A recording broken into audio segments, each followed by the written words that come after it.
Twilight, because I saw it this morning. You saw it a while ago, and there was a review. I went to the premiere, in fact. You did? Okay, well, you can tell me all your premiere stories. Just for those who don't know, the background, the hard work I can do, and then you can join in with the fluff, okay? Teen vampire sensation from a novel, first of a series of novels by Stephanie Meyer, directed by Catherine Hardwicke, of whom more later. The story is basically a young girl, awkward emo type, comes to a new area for reasons that are to do with parental problems, and she meets the in crowd and the out crowd. And the out crowd is this sort of very Spandau Ballet, Ultravox looking lot of people who obviously listen to too many Cure records and keep themselves very much themselves. Bit of Flock of Seagulls, I was thinking. Oh, there is a bit of Flock of Seagulls, isn't there? They all appear to be sort of experimenting with peroxide, although nobody ever says that they dye their hair, but they look a bit weird.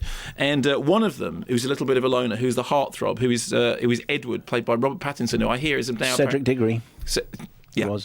He was Cedric Diggory, but I don't remember him being as dishy as Cedric Diggory.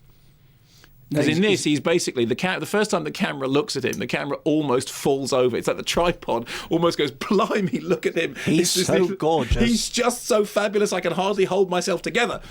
Anyway, turns out that he's mysterious and strange and weird for a number of reasons. And do you think we can, does everybody know? It's a vampire movie. Fine, okay, fine, it's a vampire movie. It's not a mystery. So he seems mysterious and dangerous and weird, even when on not one but two occasions he saves our young emo-style heroine from danger. Here's a clip. Your mood swings are kind of giving me a whiplash. I only said it'd be better if we weren't friends, not that I didn't want to be. What does that mean? It means if you were smart, you'd stay away from me. Okay, well, let's say for argument's sake that I'm not smart. Would you tell me the truth? No, probably not. I'd rather hear your theories. I have considered radioactive spiders and kryptonite. It's all superhero stuff, right? What if I'm not the hero? What if I'm the bad guy? You're not. I can see what you're trying to put off. But I can see that it's just to keep people away from you. It's a mask. No, it's not a mask. It's so much more than that.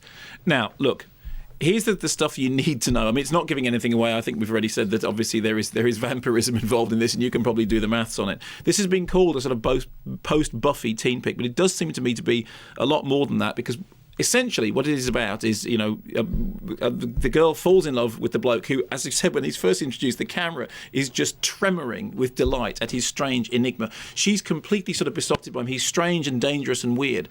And, of course, it turns out the reason he's strange and dangerous and weird is that he has a whole other life going on, but he is completely infatuated with her, and yet he cannot fulfill his love for her because he will be overcome by a sort of desire to devour her, because in the end that's what his type do, or do they? So it harks back to the classic basis of what you remember. Gothic novels, they used to be called Gothic romances. That's why Jane Austen ended up parodying, and they are all about sort of repressed emotion. They're about the burgeoning power of devotion and love and lust to some extent, but doing so in a very discreet and sort of bound up way. So the things that it reminded me of, there's clear echoes in the flashback scenes of Francis Ford Coppola's Dracula, which makes a whole big thing about Dracula losing his love. I love doing that. I'll do it again. Dracula losing his love at the beginning of the film, and then finding her again. How was he that? goes, Dracula, I am Dracula. And then there's a bit when Keanu Reeves, right, plays the English guy. He goes, yeah, no, really, no, it's really terrible being English, and I think I'm going to lose all my blood.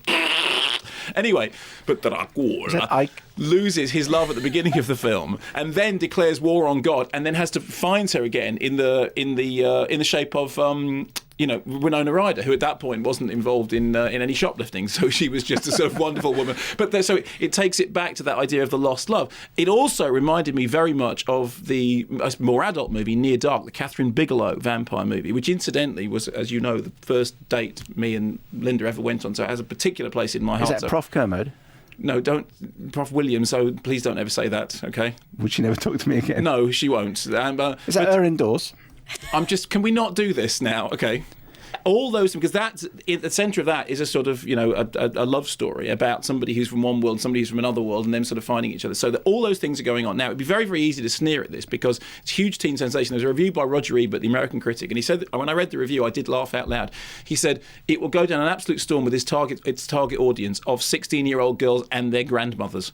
So that was it. That was basically the entire appeal of the movie, was 16-year-old girls and their grandmothers. But in fact, it's a 12 certificate movie, and I thought that it did what it did rather well. It's directed by Catherine Hardwicke, who cut her teeth with 13 and then kind of came a cropper with the Nativity Story. And it's interesting that she does dark very well, but she's not very good at doing light. I mean, in the Nativity Story, there's that kind of terrible chocolate box thing when the finger of light points down from the heavens into the barn, and there's the radiant, and the ass and the oxen are all looing all around, and it's all very, very kind of, move on to the next thing. But in this, what she does is she effectively does a teen movie that has this vampire motif going on in it, but the vampire motif is obviously, when you can read this as much as you want, it's all about, I mean, to some extent, it's a movie about celibacy. I mean, it's a very, very celibately lusty film because, as you pointed out, there's one kiss. It is all it is very passionate. It is very erotic, but there's just the one. It's not erotic. Well, no. I think it is. No, it's not. I think it's angsty. I think it's absolutely angsty. I think it's angstily erotic. No, it's an interesting comparison. Erotic angst. When that's a David Cronenberg movie.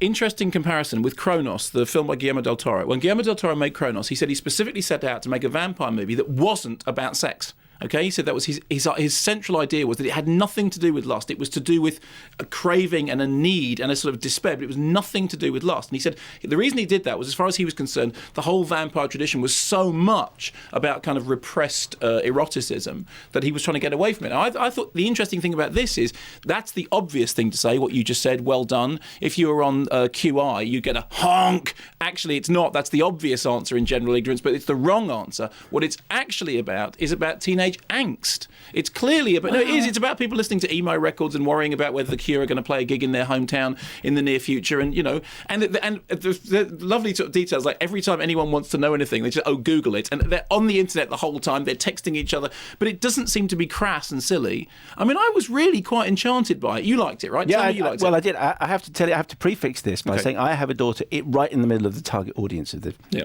and you have to understand this is huge. It is an obsession which you cannot possibly understand. An obsession. Everybody, if you're 15 and you're female, you are talking about this film. You have read all the books, or you're working your way through these books. We went to see it when we came out the tube in London, right in the middle of London. We could hear the screams for the aforementioned Edward, played by you have to do it as well. Robert Pattinson. Yeah. Robert Pattinson. See, because you and I are old men, so we don't know his name doesn't trip off our tongues. And then he turned up at the front of the cinema, and there's so much swooning going on. And Kirsten Stewart, who plays Bella, right, the most drippy woman you've ever seen in your life. She stood there biting her nail. I was thinking, it's your first premiere. Everyone has come here. Just stand up straight. Exactly. Stand Shoulders up, take back. The applause. Look happy. She looks more miserable in real life than she does in the film. She doesn't smile once. You're such a great dad. Honestly. Hey, Dad, I just made this really big hit movie. Well, stand up straight. Look smart. Heaven's sake, honestly.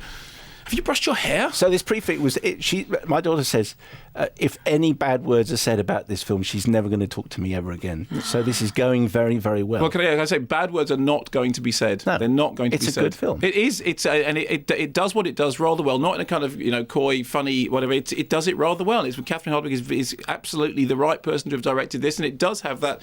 But it's absolutely, I think, about angst, and it does, again, the thing which a film like Age of Innocence does, is it's all about the thing not actually happening. It's all about devotion and longing and wanting and needing and desiring, but not actually doing anything. And I thought it did that rather.